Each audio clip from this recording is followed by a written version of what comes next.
नमस्कार मंडळी, मी मृणाल वारंग माझा सिंधुदुर्ग या यूट्यूब चॅनलवर करतो तुमचं मनपूर्वक स्वागत.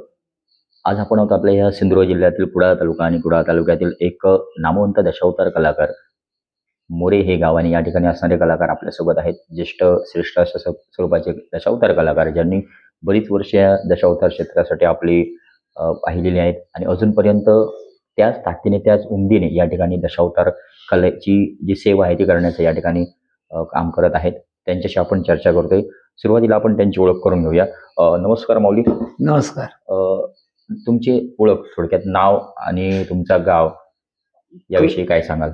कृष्णा रमा गोसावी, राहणार मोरे, तालुका कुडाळ, जिल्हा सिंधुदुर्ग. मोरे गावचे हे रहिवासी आहेत. साधारणतः दशावतार क्षेत्र या अनुषंगाने मी तुमच्याशी चर्चा साधतोय. बोला. बालपणात तुमचं कशा स्वरूपाचं शिक्षण होतं आणि त्याच्यानंतर दशावतारकडे तुम्ही वळत गेलात, काय सांगाल? बालपणी म्हणजे सांगण्याचा उद्देश म्हणजे बालपणी आमचं ते खूप अगदी खटाटोपीच होतं, गेलं म्हणायला काय हरकतच नाही. कारण मी सव्वा वर्षाचं असताना आई ऑफ झाली. त्याच्यानंतर 74 सालात वडील ऑफ झाले. आमच्या लहानाचं मोठेपण सगळं चुलत्याच्या सामिद्यात झालं. त्याच्यानंतर काही शिक्षण अगदी थोडक्यात झालं. मी चौथीची काही परीक्षा दिलेली नाही. मराठी शाळेतील चौथीत असतानाच 74 सालात वडील ऑफ झाले. त्याच्यानंतर मी काय शाळेत गेलोच नाही. थोडेफार काही कुलमजुरी करून सगळं जीवन जगवणे. त्याच्यानंतर मध्यंतरी काही कालावधीत असेच अगदी म्हणजे कुलमजुरी किंवा शेती करून उदरनिर्वाह करून 88 सालात आम्ही आमच्या मोरे गावीच दशावतार काढला. 1 वर्ष गावीत दशावतार करायचा, अधूनमधून करायचा. त्याच्यानंतर आमका मार्गदर्शन हे करण्यासाठी नारोर गावचे सतीश भटजी त्याने आमका काही मार्गदर्शन केलं. त्याच्यानंतर त्याच वर्षी काहीतरी 1-2 महिन्याच्या कालावधीत आमका मार्गदर्शन अधिक अगदी तुळसुल गावचे रहिवासी तुकाराम गावडे, खलनायकची भूमिका करणारी, त्यांनी आमका सगळं मार्गदर्शन केलं. त्याच्यानंतर आम्ही ते 1 वर्ष गावीत थांबलो. त्याच्यानंतर महादेवाच्या किरोड्यात आमचा प्रोग्राम चालू होतो. थंय नावंती कधी बिचारे आता मरण स्वर्गवासी झाले. ते विरण माडली गावचे रहिवासी धोंडी मानकर, स्त्री पात्र करणारे, ते महादेवाच्या किरोड्यात आले होते आणि त्यांनी आमचा प्रयोग बघितलो. आणि त्यांनी आमका 4 व्यक्तींना त्यांनी ठराव केलो. आजगावकर कंपनी, मी, शंकर शांताराम मोरिये, दिलीप पंचाळाम मेस्त्री आणि मनोहर दत्ताराम गोसावी असे 4 व्यक्तीचा ठराव त्यांनी केलो. आणि अशा या 4 व्यक्तीच्या एका आमका दिवशी ते 10 रुपये द्यायचे. चौघा 10 रुपयातून आमका 2.5 रुपये यायचे. 79 सालात आम्ही पूर्ण अगदी 2.5 रुपयाचा दशावतार केला. म्हणजे साधारणतः जी तुमची सुरुवात झाली, पहिल्याच वर्षी तुम्ही गावात दशावतार तुम्ही सादर केला आणि दुसऱ्या वर्षी महादेवच्या गिरवडे या ठिकाणी जो नाट्यप्रयोग चालू असताना त्याने आमका बघितले आणि त्याच्यानंतर तुम्ही पहिले स्टार्टिंगलाच आजगावकर दशावतार कंपनी तुमची पारंपरिक दशावतार नाट्य मंडळात तुमची झाली त्यावेळी. त्यावेळी जास्त पारंपरिकच कंपनी होती आणि त्याच्यात तुमची आजगावकर ह्याच्यात सुरुवात झाली. त्यावेळी तुमचा वय काय होता साधारणपणे? त्यावेळी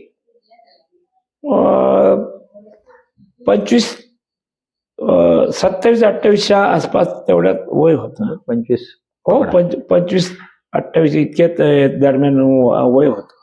त्याच्यानंतर तुम्ही आजगावकर मध्ये पहिल्यांदा सुरुवात जी भूमिका होती, जशी आता तुम्ही खलनायक करतात तशी तुम्ही तेव्हा खलनायकात सुरुवात? मी सुरुवाती कंपनीत गेली होती, खलनायकचीच भूमिका केलंय मी. इतर तर भूमिका केले पण जास्तीत जास्त खलनायक किंवा मारुती आणि माझ्या आवडीची भूमिका म्हणजे अगदी मारुतीची भूमिका. ही अगदी माझ्या अति आवडीची अगदी भूमिका. आजगावकरकडे इल्यानंतर मग दुसऱ्या वर्षी खंय कसो प्रवास थंयसून सुरुवात? आजगावकरकडसून ते एक सीझन झाल्यानंतर दुसऱ्या वर्षी मी पार्शेकर दशावतार कंपनीमध्ये ठरलोय. पार्शेकराचे काही अर्धा सीझन पूर्ण झाला आणि तिथूनच मी मागे येईलय आणि मागे म्हणजे घरी काय येऊ नाही. आणि त्याच सीझनला मी चन्वनकर दशावतार नाट्य मंडळीकडे पुढच्या सीझनला मी ठरले. त्यावेळी चन्वनकरचे मालक कोण होते? भाऊ बामार्डेकर, वेताळ बामार्डेकर, ते त्यावेळी ते चालत.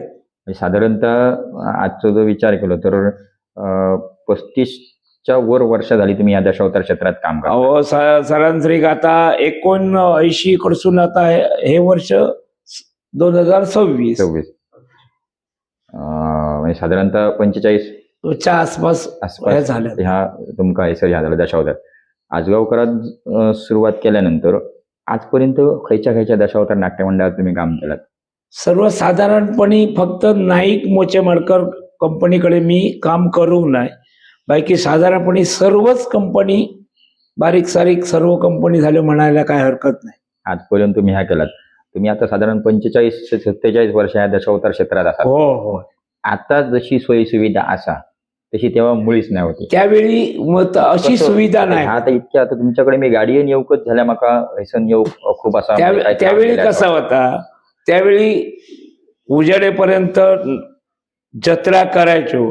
जत्रा करून झाले, रंग फासलो, बॅगेक चावी केली, बॅग वजेकरांजवळ दिली की त्यांच्या सोबत 10 किलोमीटर चालत जायचा. बिचाऱ्यांना त्यांना नाही झेपला असा एखाद्या वजा तर आमच्या डोक्यावर सुद्धा आम्ही वजाचा घेतला. बरोबर. कारण एखाद्या वेळा जो काय पेटरो म्हणून गणपतीचा असा तो आरुलकर दशावतारकडे जेव्हा आम्ही ठरलो, 3-4 वर्षी जेव्हा आरुलकर दशावतारकडे ठरलो तेव्हा शंकर मोरी आणि मी दोघंही एकत्रच होतो.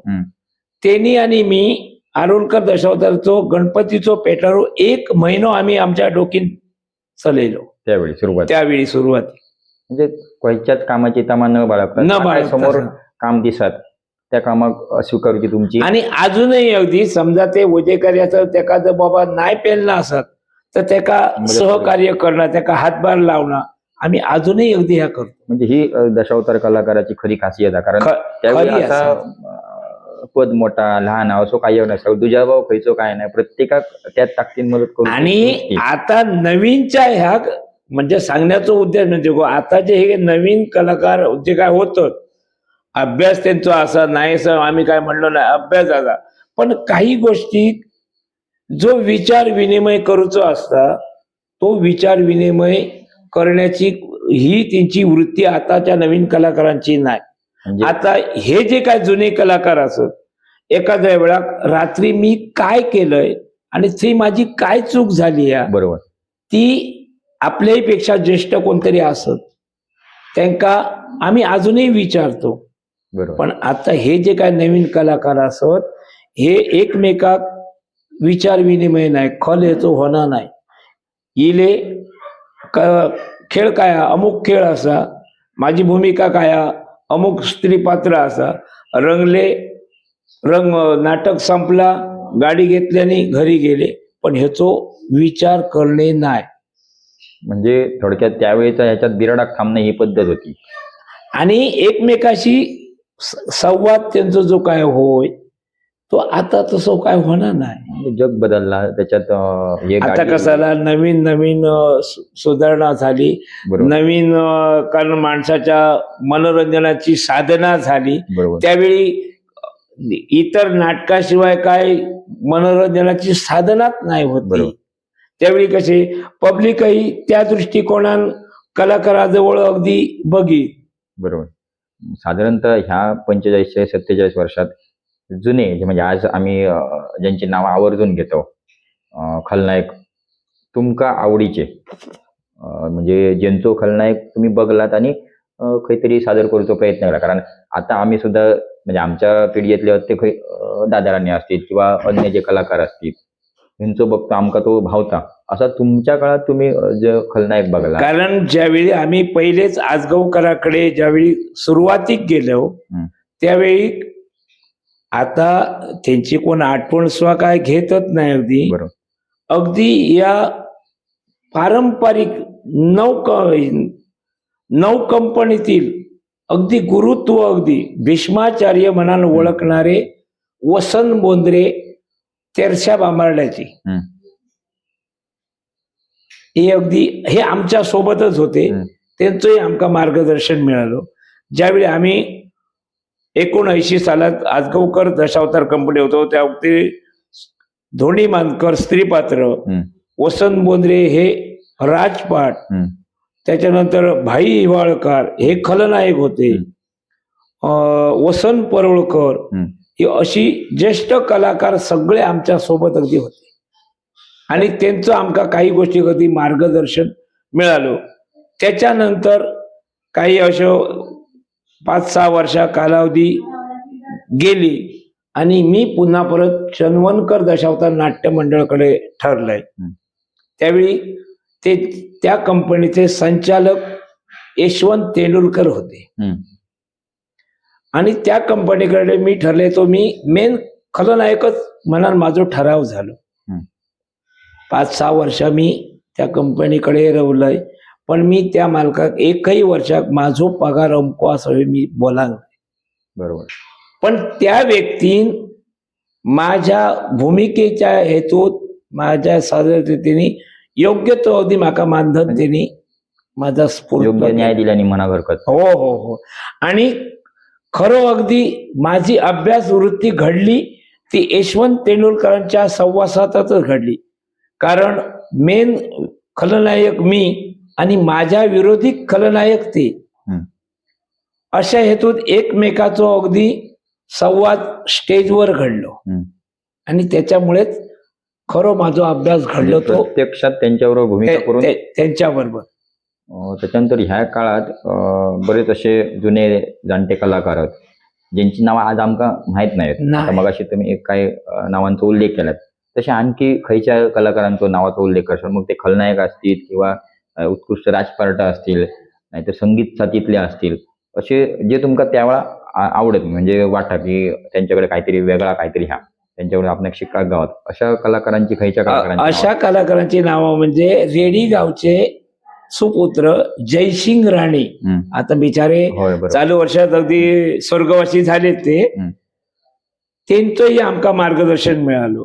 त्याच्यानंतर त्याच गावचे राजपाट करणारे दादा राणे अजून हयात असत ते. कारण आम्ही दशावतारात पदार्पण करूच्या आधी त्यांच्या भूमिका बघितलं. बरोबर. आणि त्यांच्या बरोबर खलनायक आणि ते राजपाट विरोधी म्हणाल आम्ही उभे राहिलो. बरोबर. अशा तऱ्हेने आमचं अगदी संवाद घडलं. कारण बरेचसे अगदी जुने कलाकार तुम्ही बघितला अशात न बघितला अशात तर काय सांगा शकणार नाही. कारण आपा दळवी, बरोबर. त्याच्यानंतर वसरगावचे जयसिंग राणे, बेळणा उमा बेळणेकर, भाऊ सामंत तरनाळ्याचे हे कलाकार. मग त्याच्यानंतर खानोली गावचे रंगा खानोलकर हे जुने सगळे कलाकार एक 2 दिवस असं ना का त्यांच्या समोर आमका रंग लावून त्यांच्या समोर उभ्या राहा गावला हे आम्ही आमचं भाग्य समजतो. बरोबर. मग ह्या असा नवनवीन शिका कारण त्यावेळी म्हणजे ही तांत्रिक सुविधा काय नाही होती. मग स्पीकर असाने किंवा असला प्रसार माध्यम नाही आता मग त्यावेळा सुद्धा लोकांच्या मनात तो नाव उल्लेख होय ती पोचपावती त्या कलाकाराची होती. हो. त्यावेळा सांगण्याचा उद्देश म्हणजे त्यावेळा लाईट नाही. बरोबर. गॅस बत्त्यो स्टेजवर आणि एखाद्या वेळा जर समजा बत्ती नसली तर पंतीत तेल घालून बॅगेवर पंती ती पेटत ठेवून अशा उजेडावर आम्ही मेकअप करून सोंगा बांधली त्यावेळा. पण आता ती परिस्थिती नाही. आता काही काही अगदी सुविधा अगदी चांगल्या असत अगदी. बरोबर. आम्ही नवीन ह्या होत कलाकारांका आम्ही एवढंच सांगतो की कला ही परमेश्वरा घरची देणगी आहे. बरोबर. त्या कलेसमोर अहंकार गर्व धरू नका. त्या कलेत जर मनोभावे जर तुम्ही जर तिच्याशी लीन झाला, गणपतीच्या निस्वार्थीपणात जर सेवा केला तर तो गणपती खही तुमका टाकवतो, कारण तो विघ्न अर्थ असा. बरोबर. विघ्नाचं निवारण करतोही तो असा आणि विघ्न हाडतोही तोच असा. पण त्याच्याशी जर मनोभावे त्याची सेवा केला असाल तर तुम्ही खैच कमीपणाचाच नाही, तुमचं वाहवाच अगदी होतं. आता तुम्ही सांगतात की त्यावेळी मी 3री-4थी पर्यंत शिकलो. हो, दशावतार क्षेत्र ह्या आता फक्त तोंडी ऐकांता सादरीकरण करतो. ऐका. वाचन पण थोडाफार महत्वाचा असतं, कारण ह्याची कथानका ती ग्रंथाशिवाय काही आपणास नाही. भेटायची नाही. मग ता कसा तुम्ही साध्य कराल, कारण शिक्षणाचं तुटवडं होतं त्याच वेळी. शिक्षणाचं तुटवडा होतोच, पण काही गोष्टी अगदी आमका मार्गदर्शक, कारण तुकाराम गावडे आमचे गुरु, बरोबर. त्याच्यानंतर ही चांगली माणसं आमका भेटली की जयसिंग राणे, बरोबर. यशवंत तेंडुलकर, अशी काही नावांची बाबाजी आलव, ते अना बागवे, असे काही माणसं आमका चांगली भेटली. त्यांनी काही गोष्टी अगदी आपल्या मनपूर्वक अगदी आपली स्वतःची मुलं असत अशी समजावून त्यांनी आमका सांगितलं आणि ते ऐकायला आम्ही घट्ट अगदी करून ठेवले. आजपर्यंत ह्या दशावतार क्षेत्रात खलनायकाची भूमिका का करत असताना जो तुमका आवडलो, जो तुम्ही सादर केलात खलनायक, मग तो कंस असाल किंवा आणि दुर्योधन असाल, तुमका आवडलेलो खलनायक खयचो, म्हणजे खयची भूमिका तुम्ही सांगशात? आता आका आवडलेले त्या हेतूत 1-2 नंबराच्या हेतूत स्पर्धेक स्वामी नंबरावर घेतलंय. 3 तेतूत खलनायक, कारण हे द्रौपदी वस्त्रहरणातलो दुर्योधन, बरोबर, कृष्ण जन्मातलो कंस, आणि ही अशी काय आणखी एक असा 1 नंबरचा त्या खलनायकचा घेतला पाताळकेतू. हे तिन्ही विलन अगदी 1-2 नंबरात घेतले. त्याच्याच बरोबर मारुतीची भूमिका केली, तीही स्पर्धेक 2 नंबरात घेतले. म्हणजे ती पण भूमिका तुम्ही उत्कृष्टरित्या साकारली. हो सगळा अभ्यास करून ही कला किंवा ही भूमिका सादर त्या वक्त करा तुम्ही, आणि त्या स्पर्धेक सुद्धा तुम्ही सहभागी झालात आणि असे 1-2 नंबर तुम्ही घेतलेला. त्याच्यानंतर मी ह्या ठिकाणी येतोय, दशावतार क्षेत्रात आज जर तुमचं नाव झाला त्या ह्याच्यात दशावतार क्षेत्राकडून आणि असे खयचे प्रत्यक्ष आणि अप्रत्यक्ष फायदे तुमका झाले त्याविषयी काय सांगतात? काही कारण कसं असा, आता काही गोष्टीच्या हेतूत कसं आता सर्वच गोष्टीच्या ह्या महागाई वाढलेली असा. आता कसं काही टीव्हीवर काही सिरियली येतात, त्या सिरियलीच्या ह्याच्यावर आताच्या पब्लिकचा दृष्टिकोन कसा असा बघण्याचा की सिरियलला अमुक त्याच्या अंगावर कपडे असत, मग ह्या कलाकारांच्या अंगावर कपडे का नाही. तर काही गोष्टी विचार केला असतात, सिरियली दाखवतात तर एक कॉम्पिटिशनच्या ह्याच्या दाखवतात, तंत्रज्ञान, आणि आम्ही जर प्रत्यक्षात जर का उभ्या करतो तर एक बाकडो मागे एक पडतो, बरोबर, आणि त्यावर रंगमहाल तयार होता. सगळ्यात अगदी ह्या करू अरण्य तास, बरोबर, राजदरबार तोच, महाल तोच, आणि अशा हेतूत, कारण सिरियलला दाखवतात तशा हेतूत काय कपडे आमच्याकडे तेवढे नसतात, पण त्याच्या तोलामोलाचे अगदी आमच्याकडे कपडे अगदी असतात. आम्ही तितक्या बाकड्यावरच त्या सगळं सादरीकरण करतो.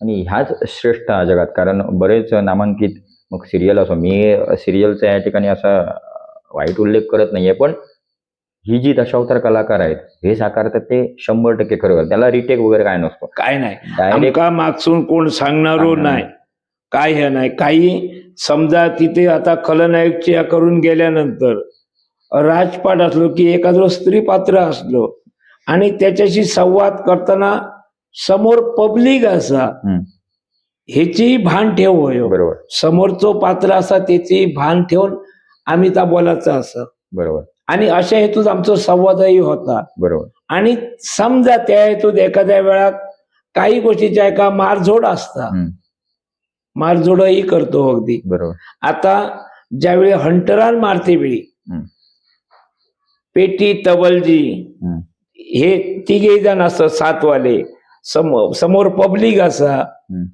लाईट असा माईक असत बरोबर अशा हेतूत त्यांका सांभाळ तो त्यांका सांभाळून हंटर मारूचं असतं बरोबर आणि तो लगातार हम्म, आणि समजा एखाद्या वेळा जर चुकलं असं तर त्याच्या अंगावर बसवलं त्याच्या अंगातून रक्त बाहेर पडताला बरोबर ही दक्षता सुद्धा घेऊची हा. आणि ती दक्षता थंय आणि ऑन दी स्पॉट घेऊची हा. आणि हंटर म्हणा ह्या जास्तीत जास्त खलनायक करता त्याच्याच हातात येतात बरोबर मारझोड करूची बरोबर आणि तो आता माझं काय मी मोठेपण सांगणे नाही मी तुम्ही जर अक्षरशः असे उघडे राहतास तुम्ही फक्त घाबरायचा नाही हम्म, तुमच्या उघड्या अंगावर मी हंटर मारते पण तो लागायचो नाही नाही लागत का स्किल हा तुमचा कौशल्य हा तुमचा कारण ती मारते वेळी खूप अगदी सांभाळून मारूचं असतं अगदी आणि एवढाच असा नाही सभेत जर दुसरं कोणतरी हंटर मारता आणि मी बाहेर असे तर मी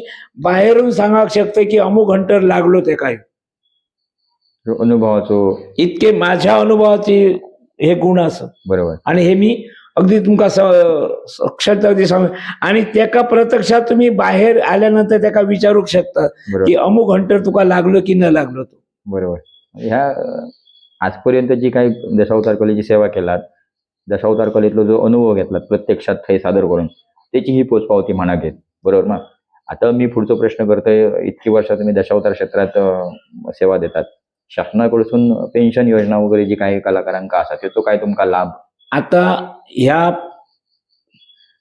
4-5 वर्ष झाली हे जर काय मानधन मिळता पहिला दोन तीन वर्षा 2,250 रुपये आमका पहिला मानधन चालू झाला काही गोष्टीच्या हेतूत माझ्या वयमानाच्या हेतूत माका आता साध्य होईना कारण कागदपत्र अपुरे होते माझे बरं आणि कसं झाला 2007 सालमध्ये माझी मिसेस एक्सपायर झाली त्याच्यामुळे काही गोष्टी अडचणी येईल त्या हेतून माका साध्य करूक भेटला नाही त्याच्यानंतर मी बाळकृष्ण गोरे दशावतार चलव कणकवलीचे मारुती सावंत यांनी घेतलेली त्यांनी माझे कागदपत्र सगळे गोळा करून सर्व ह्या करून त्यांनी मानधन नंतर चालू झाला त्याच्यानंतर आता ह्या 2 वर्षात 5,000 मानधन आमका मिळता म्हणजे ह्या चालू आहे म्हणजे चांगली या ठिकाणी बाकी इतरत्र माका आणखी दशावतारातील काही ही पॅकेज येईल काय येईल त्यातले काही 1 रुपये माका अजून काय फायदा मिळालो नाही माझ्या नंतरचे गेले त्यांका मिळाले अजून त्यांना मानधन सुद्धा चालू होऊ नाही पण त्यांना पॅकेजचा जो काही व्यवहार होतो तो त्यांना मिळालो पण ह्याची सुविधा माका 1 रुपयाचं काय मिळालेलो नाही ओके म्हणजे ही सुद्धा दखल घेऊ हरकत नाही धन्यवाद आज या ठिकाणी माझं सिंधुदुर्ग मीनाथ फॉरम युट्यूब चॅनलच्या माध्यमातून तुम्हाला तुमचं जे जीवनपट आहे कशा रीतीने तुम्ही दशावतार जो साकारलात दशावतार जगवलात कारण त्यावेळेच्या काळात खूप कठीण होतं प्रत्येक गावागावात जाऊन त्या ठिकाणी दशावतार कला तुम्ही सादर केलात आणि ते कुठेतरी आज आपल्याला प्रत्यक्षात यांच्याकडून गोसाई बुवा यांच्याकडून ते ऐकायला मिळते तुम्ही आज या चॅनलच्या सोबत आलात 4 गोष्टी आम्हाला सांगितलात त्याबद्दल तुमचं खूप खूप आभार व्यक्त करतोय धन्यवाद